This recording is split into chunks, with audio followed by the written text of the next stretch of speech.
আজ আমি strawberry milkshake করছি ছেলের জন্য। তোমাদের যদি ভালো লাগে তোমরাও ট্রাই করে দেখতে পারো রেসিপিটা। আমার ছেলে খুব পছন্দ করে, ওই জন্যই করছি।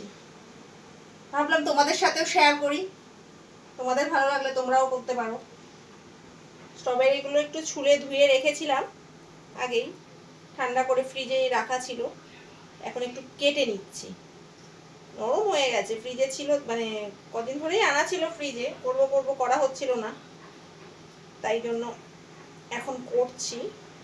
একটু নরম নরম হয়ে গেছে। এইটা আমি ধুয়ে নিয়েছিলাম, ফ্রিজে ঠান্ডা করে কেটে নিলাম। কেটে নিয়ে এখন মিক্সিতে দিয়ে দিচ্ছি।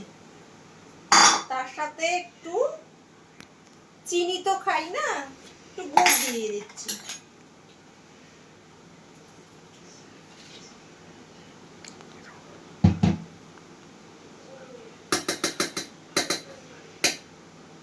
গুড় দিয়ে নিলাম, আর একটু ক্রিম, আর একটু ফ্রিজে রাখা ছিল ঠান্ডা দুধ, একটু ঘন করে রেখেছিলাম ফ্রিজের থেকে রাখা ঠান্ডা দুধ, ওইটা দেবো। আর একটু আমার ক্রিম রাখা ছিল, আমুলের ক্রিম হয় না, সেই ক্রিমটা একটু দিয়ে দিলাম। একটু হোয়াইট চকলেট ছিল ঘরে, গুঁড়ো করে রেখেছিলাম, ওই হোয়াইট চকলেটটাও দিয়ে দিলাম।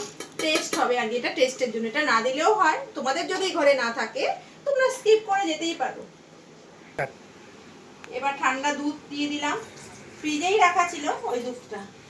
অল্প করে দিয়ে আগে পেস্ট করব, তারপর বাকিটা দিচ্ছি। এবার এটাকে মিক্স করছি। সুইচ না দিয়েই আমি মিক্স করছি। এবার এটাকে মিক্স করে নিচ্ছি। চলছে না কেন? পেস্ট হয়ে গেছে। এবার আমি আর একটু দুধ দিয়ে লিকুইড করে নিচ্ছি, আর একটু নরম করে নিচ্ছি। একেবারে ঘন পেস্ট হয়ে গেছে তো, ব্যাস। এবার দুধ দিয়ে নিলাম আর একটু।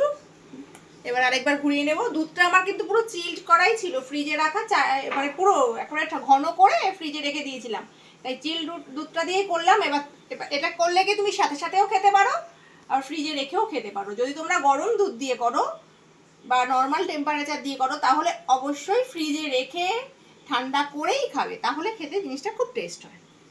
এবার আমি একটু এটা ঘুরিয়ে নিচ্ছি, বন্ধ করো। এবার এটা আমার রেডি সার্ভ করার জন্য। যদিও এখন খাবে না আমার ছেলের বন্ধু, সব পরে খাবে বলছে এটা, তাই জন্য আমি এখন ফ্রিজেই রেখে দেবো। ওরা আরেকটু ঠান্ডা হলে খাবে। এর মধ্যে আইস দিয়েও খাওয়া যায়, কিন্তু আইস দিলে টেস্টটা একটু পানসের মতো হয়ে যায়, একটু জল ছেড়ে দেয়, তার থেকে এমনি খেতেই বেশি ভালো লাগবে। এটা থেকে নেই, তাই জন্য আইসক্রিমটা দিলাম না। আইসক্রিম যদি থাকতো, একটুখানি ভ্যানিলা আইসক্রিম দিয়ে পেস্ট করলে আরো জিনিসটা টেস্ট হতো। ঠান্ডা ঠান্ডা কুল কুল। হ্যাঁ, এবার আমি এটা ফ্রিজে সেট করার জন্য রেখে দিচ্ছি।